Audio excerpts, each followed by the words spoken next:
пайыздар туралы соңғы екі есепті қарайық. 1 пайызы 0,24, 0,8 тағы сияқты болатын санды табыңдар дейді. Егер 1 пайызы дегеніміз ол бізде не деген сөз? Жаңағыдай айтқанымыздай 1 бөлінген 100 деген сөз. Немесе 0,100-ден 1.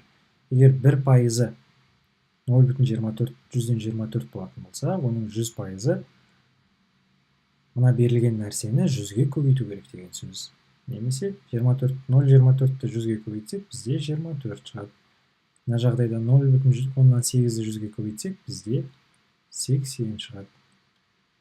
3-ті 100-ге көбейтсек, 300 болады. 1,6-нікі 160 болады. 7-нікі 700 болады. 5-тікі 5,5-тікі 550 болады. 5-тен 1-дікі. 5-тен 1 дегеніміз бізде бұл 0,2. Осы тек қана 1 пайыз болатын болса, бұның 100 пайызы мұна 0,2-ні 100-ге көбейткенге тең. Яғни 0,2-ні 100-ге көбейтсек, бізде 20 болады. 4-тен 1 дегеніміз, осыған дейінгі есепте көрдік, 4-тен 1 дегеніміз бұл 0,100-ден 25. Бұны 100 пайызын табу үшін 100-ге көбейтеміз. Сонда 25 шығады. Енді 826 есепті қарайық. Үшбұрыштың бір қабырғасы периметрдің 34 пайызын, екіншісі 36 пайызын құрайды. Үшбұрыштың үшінші қабырғасы периметрдің қанша пайызын құрайды дейді. Енді есептің суретін салуға тырысайық. Бізде бір үшбұрыш берілген. А, Б, С деп оның төбелерін белгілейік, мына бұрыштарын. Үшбұрыштың периметрі деген не деген сөз? Қабырғаларын белгілейік. А, Б, С болсын кішкентай. Периметр үшбұрыштың ол үш қабырғасының қосындысына тең. А қосылған Б, қосылған С. Бізге айтып тұрғаны бойынша бір қабырғасы периметрдің 34 пайызын құрайды.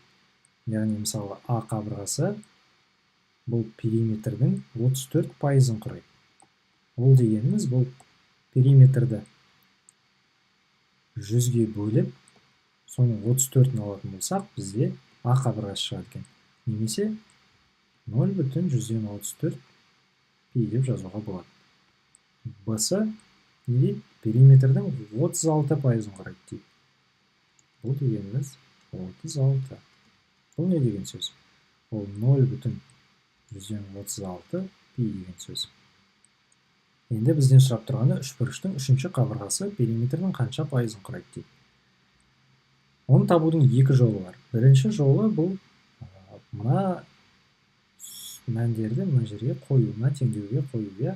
А мен бұның орнына мына біздің пи арқылы өрнектелген мәнімізді қойып.